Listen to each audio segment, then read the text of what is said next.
Alors, je suis avocat au barreau de Lyon depuis 10 ans, où j'exerce dans deux matières qui sont le droit pénal et le droit public. Dans le dossier dit des viols de Mazan, c'est ce que la manière dont en tout cas les médias ont baptisé ce dossier, qui est actuellement en cours d'instruction au tribunal judiciaire d'Avignon. Je défends les intérêts d'un homme qui a été mis en examen fin septembre 2021 et qui a été remis en liberté il y a quelques jours, tout début du mois de juin, et qui après 8 mois de détention provisoire, eh bien, a pu recouvrer la liberté. Il paraît de manière très claire en fait que lui est nettement moins impliqué que certains hommes dans ce dossier.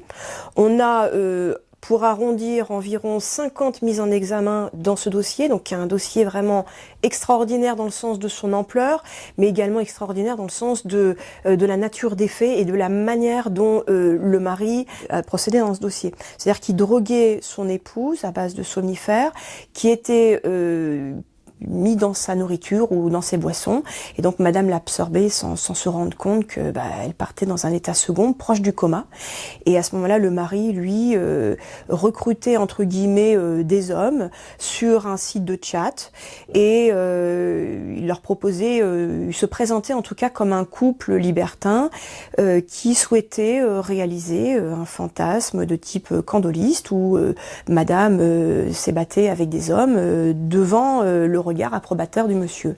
Sauf que dans ce dossier, il y a des hommes qui ont peut-être, ils sont peut-être allés dans ce domicile en toute connaissance de cause, mais il y a bien une dizaine d'hommes qui se sont fait piéger par ce mari, qui a toujours, entre guillemets, oublié de préciser que madame était sous l'effet de somnifères. Donc ces hommes pensaient réaliser ce scénario en disant tel que le mari l'avait présenté, à savoir que madame étant un petit peu timide, elle ne voulait pas voir le visage de ses amants, et que donc elle simulait l'endormissement avant de commencer à s'ébattre et de participer activement aux ébats. Sauf que pour une dizaine d'hommes, ils se sont retrouvés sur place et donc filmés à leur insu également pour partie par le mari, et le mari a conservé ces vidéos et fait aussi des photos extraites de ces vidéos qu'il a stockées à son domicile.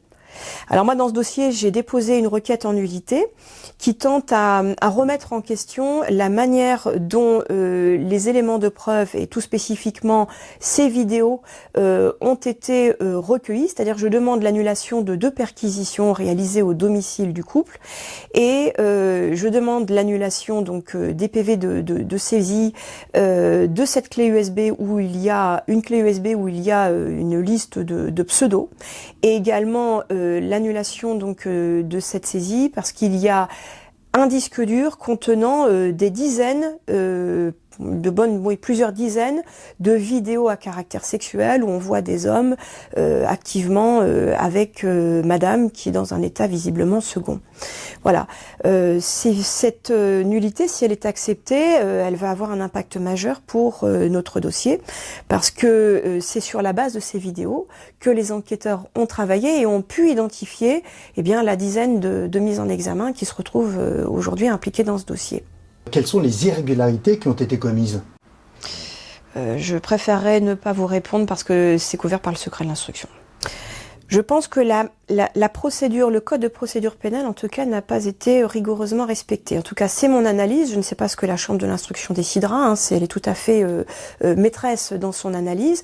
Si elle nous suit, en tout cas, effectivement, si elle a la même analyse que nous, on va avoir certainement des dizaines de personnes qui vont être mises hors de cause dans ce dossier. Donc ça va changer, on va dire, l'enquête en fait et le résultat de cette enquête. Il y a un pan entier, en tout cas, de l'accusation qui va tomber. Donc cette requête en nullité, elle a un intérêt majeur dans cette procédure aujourd'hui. Donc ça veut dire que les mises en examen aujourd'hui, une 50aine de personnes, certaines d'entre elles pourraient être mises hors de cause et libérées. Je vous le confirme. On peut espérer sur la base de cette nullité avoir des non-lieux. Il n'en demeurera pas moins qu'un certain nombre de personnes resteront quand même impliquées puisqu'ils sont mis en cause sur la base d'autres éléments qui vont corroborer leur implication, et notamment le mari. Lui, le mari, je pense que cette requête en nullité ne va pas l'impacter puisqu'il est mis en cause sur la base d'autres éléments. Est-ce qu'il y a eu déjà dans le passé ce type de recours, le même que vous déposez, et quelles ont été les conséquences ? Oh oui, moi, dans mon expérience, mais aussi auprès d'autres confrères, des requêtes en nullité qui ont fait tomber des éléments majeurs avec à la clé des non-lieux. Donc l'affaire est complètement classée. Alors c'est terrible quand même pour la victime parce que voilà. Mais dans ce dossier-là, de toute façon, je pense que le principal instigateur, à savoir le mari, lui restera de toute façon responsable de ses actes et jugé devant une cour d'assises parce que ça n'ira pas ailleurs que devant une cour d'assises.